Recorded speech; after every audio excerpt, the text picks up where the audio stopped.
All right, y'all. In today's episode, oh man, I just got done recording this one, and it's really damn good. You guys are in for a treat here. We have one of our clients, Greg Washington. I laugh every time I say that because it sounds like George Washington. But we have one of our awesome clients, Greg Washington, on this episode, and he asked three questions. And I'm trying to do this more where I bring on a student onto the podcast and we just treat it like a coaching call. A lot of individuals just interview their clients, and there's obviously a selfish intention there, right? They interview the clients, and the reason they're interviewing the clients is so that the listeners hear about how great their program is. I am really, really dedicated to providing a lot of value on both the podcast and the YouTube channel if you're watching on video. And I've been having students come on, and we just treat it like a coaching call. We shoot the shit. They get to ask questions, and it's valuable for them, the student. It's valuable for you guys, the listener, as well. And if you think the advice is great and you want to join NLCA as a result of that, that's awesome. Link is in the show notes. But there's three things that we really talked about today on today's episode. We talked about retention. So if you feel like you're having a hard time retaining clients, this would be a great episode for you. We also talked about as you continue to scale, how you should view connecting with your clients, meaning as you continue to hire, as you continue to bring on clients, how do you address the problem of staying connected with your client base? And then the last one that we talked about, oh man, what was the last one that we talked about? I totally just blanked. You're just gonna have to watch or listen to find out. All right, y'all. That's it for me. I hope you guys enjoyed, and I'll speak with you at the end. All right, my man. What's the first question you got? Ooh, first question is literally all like this whole month is about retention. You asked in the Facebook group about retention. Yeah, I totally I don't know, as each piece has gone for NLCA, I've been so immersed and happy about it, but I felt like retention wasn't enough. And maybe it's the fact that someone wasn't holding my hand through it, that now that I'm in it, like 3-month contracts are up, I'm like, how do I keep this person? Right. Cool. So you want to break down retention today? Yeah, if you don't mind. Cool. So I got a lot of points on this. The first one I would say is you mentioned 3-month contracts. The fastest and quickest way to increase your retention is to sell longer contracts on the front end, right? So try to focus more on your 6 months, on your 12 months. I know you're friends with Lacey, and she kind of coined like the 18-month contracts, which we don't teach in the course, but she sells a lot of them. So my first question back to you is, what has been your challenge with signing longer term contracts like 6 months, 12 months? I think because it got so like the I don't know, the train started moving so quickly, but I had nothing to like show people, well, this is what I've done in the past, that I think they signed for 3 months just to see, like, yeah, it sounds cool, I'll just check it out. Sorry to interrupt you, but do you frame it that way, like in your sales? Okay. Probably my first 5, absolutely. Like I was just like, I don't know what I'm doing. I just started this yesterday. Blah blah blah blah. Yeah, just give it a try. Try 3 months. Yeah. All right. Well, that's good that you're not doing that. That's a positive. Do you have 6-month, 12-month contracts? Is that an option? Do you have pricing that I could look at? I just want to make sure that it's priced appropriately. Yes. Give me a sec. If you want to share your screen, you can go that route too. Okay.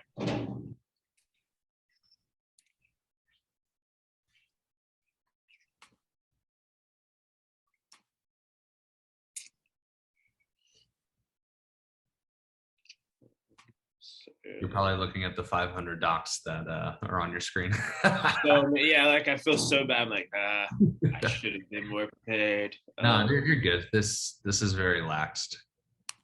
I don't know. Do you listen to the podcast actually? Yeah. I don't want to assume, but yeah, I mean, I just like, Kyle, don't edit this. I like burping them, like my dog goes crazy. So I try to keep it pretty real. Take it. Cannot find it.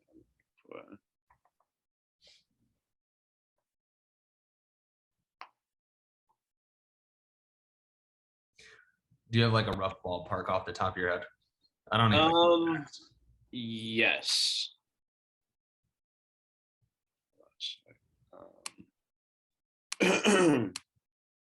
I feel like it's based off of exactly what like 3 months is 1,050, 6 months is $2,000 paid in full, and a year paid in full is 3,600. Okay. And So it then roughly breaks down to like $400 for the 3 months, 320 for the 6 months, and 350. 280 for the year. And these are the pay in full prices, right? Yes, sir. Cool. 360 divided by 12, 300. And then what are the payment plans? So we got 1,050 pay in full, 2,000, 3,600. And then what are the payment plan options for each of those? 400 for the month. Yeah. For 400 for 3 months, 366 for 6 months, and 325 for the year. 325. Okay.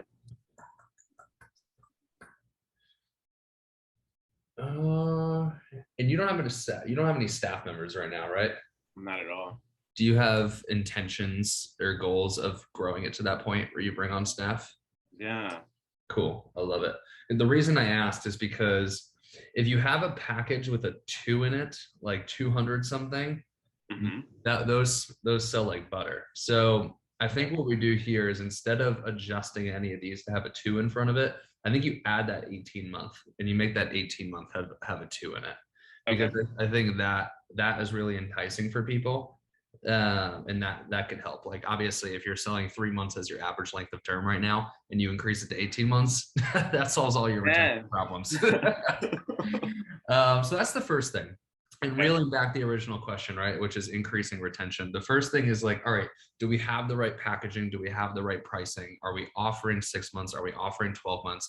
One other thing I'll say in that vein is when you're pitching, I don't know if you follow, this is how we teach it in the script. I don't know if you're following it, but we say, hey, what length of term do you feel like is best for you? We have them choose the length of term, and then we also provide our expertise to that decision, right? So if they say, oh, I don't know, 3 months, but like this person has like 60 pounds to lose, right? You should step in as the authority figure, because up to that point, you've built up so much trust, right? Up to the point where you're just about to pitch, that you then could state your viewpoint on it and probably get them to change their viewpoint as well. So if you're not already doing that, if you're not already providing like your expertise in their decision to the length of term, that could be a strategic little tip that you do to help sell more 6 months, 12 months, 18 months. So that's one.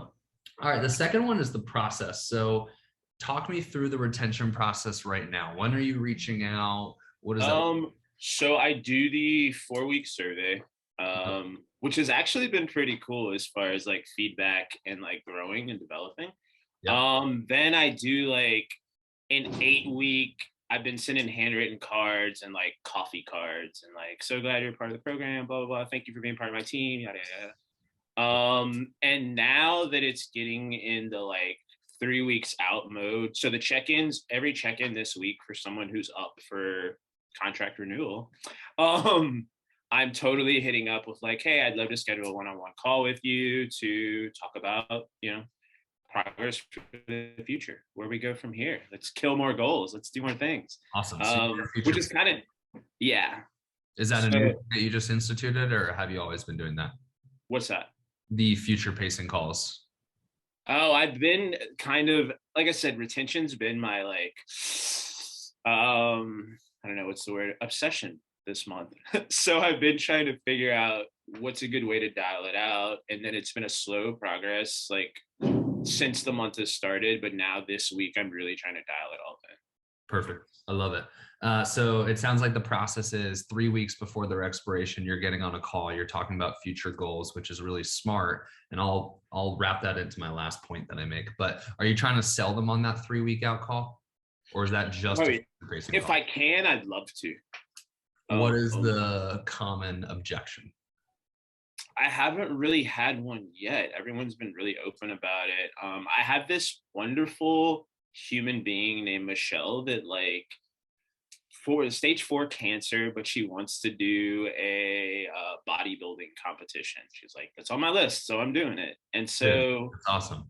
we talked it 3 weeks out, and she was like, yeah, I'm staying to this until I die. And I was like, Oh my God. so much. That's so That is much. crazy. Yeah. But she's like fantastic. So that was really cool. But right now, that's been the only person that I've talked to. I have 4 more people that I need to do that with this week. Yeah, that's awesome. Okay, cool. So that kind of like one question, if you see me looking down my notepad, I'm writing notes. One of the questions I wrote down is this even a problem? What do you track this, and do you know what your retention rate is? I do. But like I said, I literally started in March. So this is kind of my first deal with it. Yeah, yeah, yeah. And So what is it's not a real problem. It was just something that was very unseen. Like, oh, this is new. You were unprepared for it. Got Yes. it. Okay, cool. Because that's another thing in entrepreneurship is you want to make sure you're solving problems that are actually a problem based on the data. But is your retention over 40% a month? Meaning, are you? Yes. Oh, dude, you're doing great. So I just want to then, instead of asking you questions to figure out the problem, I just want to hit on a couple other points I wrote down here. So the process, you're doing it on a call and not over a voice memo. I think that's a huge plus. That would have been one of my suggestions if you were doing it on a voice memo, to do it on a phone call. The reason I questioned the 3 weeks out, and the reason I asked what the objection was, is my fear was potentially some people might say, oh, I got 3 weeks left. Let me see how the rest of the 3 weeks go. But if you're not getting that objection, then it's probably good timing. The future pacing is great, which basically what that means is you're talking about a future goal, which gives them a reason to re-sign. A lot of people don't get re-signs because they never paint the vision of what's next, right? So you're doing a good job there. The last one, which you probably don't have because we don't teach this till mastery, is a Ascension program. So using as NLCA as the example, you have apprenticeship, right? An apprenticeship, the sole goal is really just to set the foundation. Yes, the monetary goal is to get you to your first $10,000 a month, but then we have 2 Ascension programs, right? We have the Mastery Accelerator, and then we have Mastery. And your first program should create the necessary problem where they need to go into the next program. So using NLCA as the model again, if you're getting to $10,000 a month, you're doing all the things in your business, and you're like, holy shit, I don't have the time. I need to hire people, but this program doesn't teach me how to hire. Crap. All right, I got to go into the upper level program to learn that. So bringing that back into the context of fitness, your first program might solve their first transformation or get a good chunk of their first transformation done. But what does everybody need after that? They need to learn how to sustain said transformation, right? So one thing you could do is you can create a sustainability program where, let's say that they pay, this $1,200 up front for the first 3 months, but then you give them a really sweet deal for them to be locked in for a year with you. And over that year, yeah, you're focused on additional transformations, but you're really focused on creating the habit and the sustainability of health and fitness. So that could be another thing that you do to increase retention, is you create that next level tier, if you will, around. I think you mentioned that in a video once. So now I've labeled everything for like anybody that started with me in the past 3 months. It's all foundation. And so like the big deal is always like, this is to just start up, blah, blah, blah, blah, blah. So now I have to pick up cute names for the next things. Yeah. I like that. The name doesn't matter as much, but it helps. It's fun for us. I agree. Yeah, we are actually just putting a program like that into the mastery program for our students to learn, which is cool. All right. I feel like we successfully solved that challenge. What's the next one you got? It's so weird. It's more of a mental thing, I guess. I don't want to lose my ability to connect with people as I grow. Connection. That kind of freak out session in that first month was like, I went from not knowing a thing to having 25 clients. It was like, oh my God, like I need to slow down. I need to calm down. But then I was like, why do I want to slow down? I always want to keep going. What am I doing? So it put me in that weird deal. And I had to sit back and be like, wait a minute, I need to make sure I'm delivering something worth a shit. So I kind of like client delivery became more important than sales. And then it kind of started flowing in a nice little, I don't know, deal. Yeah, it should look like a wheel, right? Market, sign a client, deliver to the client. And it's just continuous for forever and forever. And there's some periods where you're focused on one thing more than the other, for sure. Connection. This is going to be a challenging question. Why do they need to connect with you? Because I feel like that's part of the value. that's offered. You know, you can have so many people tell you how to do a push-up, how to drink water, how to do blah, blah, blah, blah, blah. But I feel like just watching what I've seen, the first month was all about health and fitness. Month 2 was all about like, I'm having trouble with my partner, I'm doing this. And I was like, oh, I don't know, can't compute. All right, let's figure this out. You know what I mean? Like, Yeah. This is not what you signed up. right. So it became something that I realized, oh wait, this is a part of it too. And there's some beauty in this. But once, you know, you start all encompassing that thing, I think actually you probably said it, it's easier to turn a client into a friend than a friend into a client. And I was like, but now I'm seeing it and I'm like, oh man, I don't want to lose that aspect of it, but I also don't want to give of my energy and not be able to do the other things I need to be doing. Totally. The premise of my question, I'll reframe it, is do they need to connect with you or do they need to connect with your brand? And the reason I'll speak a little bit more to the vision of this is if you're so wrapped up in they need to connect with me, Greg Washington, then you're going to have a really hard time scaling because you're like, well, if I hire this person, they can't possibly be better than me, right? They can't possibly connect with the client as much as me. And I see this happen time and time again when people are trying to go to hire assistant coaches is they just don't because they think it has to be them, but they just need to connect with your brand. They don't need to connect with you. And of course, you know, there's opportunities where they can connect with you, right? Like what you and I are doing right now, you're on my podcast, right? Or, you know, if I host a group coaching call, the students are going to connect, right? But at the end of the day, what you need to do is you need to focus on how can I get people connected to my mission, to my brand and the company overall, and not necessarily just me. And when you could remove your, I don't want to say ego, but essentially is kind of ego from the equation, then we're much more open to inviting other people to the party, meaning hiring people. And then we build that brand that people can connect with. Does that make sense? Absolutely. Hell yeah. That was good. I'm very caffeinated right now. Sweet. Any other follow-up questions on that one, or you feel good about that one? I feel so good. Like, I mean, that's so concise. And yeah, it just made sense. I feel like I coach jujitsu as well, and that's kind of the same thought process of like jujitsu is jujitsu, man. It's not about you. True. Did going off topic here, but did you meet Lacey you didn't meet her at jujitsu, right? You met her at like an acting gig? No, kind of. We randomly met at a dinner, and then I got hired for a job as a COVID coordinator that same night. Yeah. And was like, I need to hire somebody else and would love someone who has medical knowledge and knows nothing about the film industry. And she was like, I was a nurse for 11 years. And I was like, sold, you're the person. And you guys just so happen to both do jujitsu, right? Yeah. That's cool. Yeah, I actually coached her for her first tournament. Oh, wow. Hell That's yeah. cool. She's a savage. She sends videos in our like employee team chat. Choking people out. I'm like, Jesus. She sent me the one of putting the girl to sleep and then like rubbing her face to try to wake her up. Yeah. She thought she killed somebody. Yeah, that's the tournament I coached her in. Oh, really? She like hear me in the video like, Lacey, get off of her. Get off of her.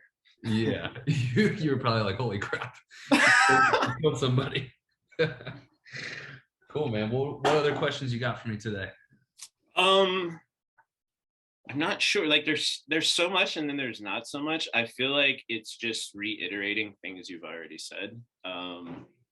Like in modules or in videos. I am always bragging about like the value that you give constantly.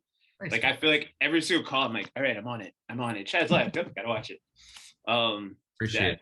It's so awesome. Well, it's a testament to your success, right? Like you're doing really well in the program, and I think you're in the mid-tier package, right? You're not even the full-blown support. Yeah, I'm just like course only.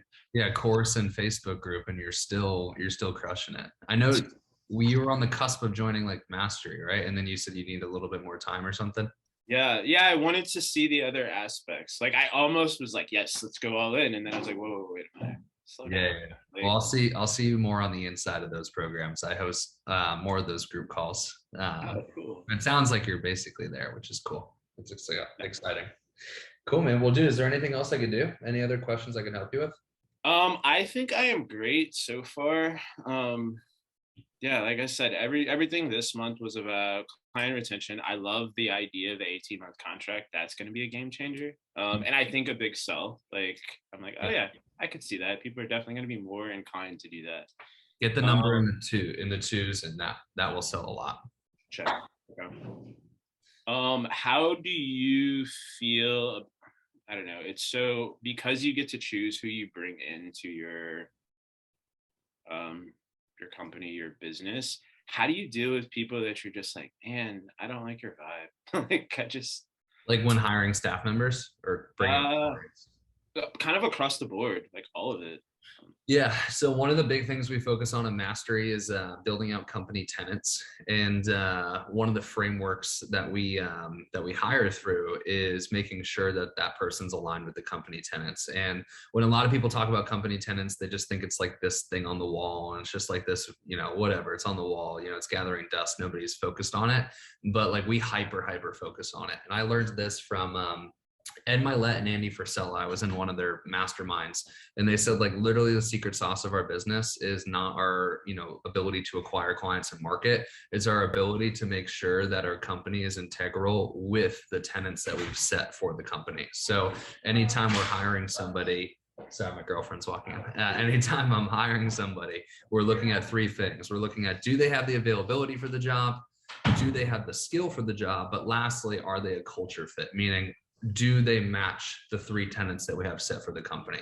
And you could probably do the same framework for clients, obviously minus the skill and the availability, but you can ask yourself, are they aligned with the company tenets that we have?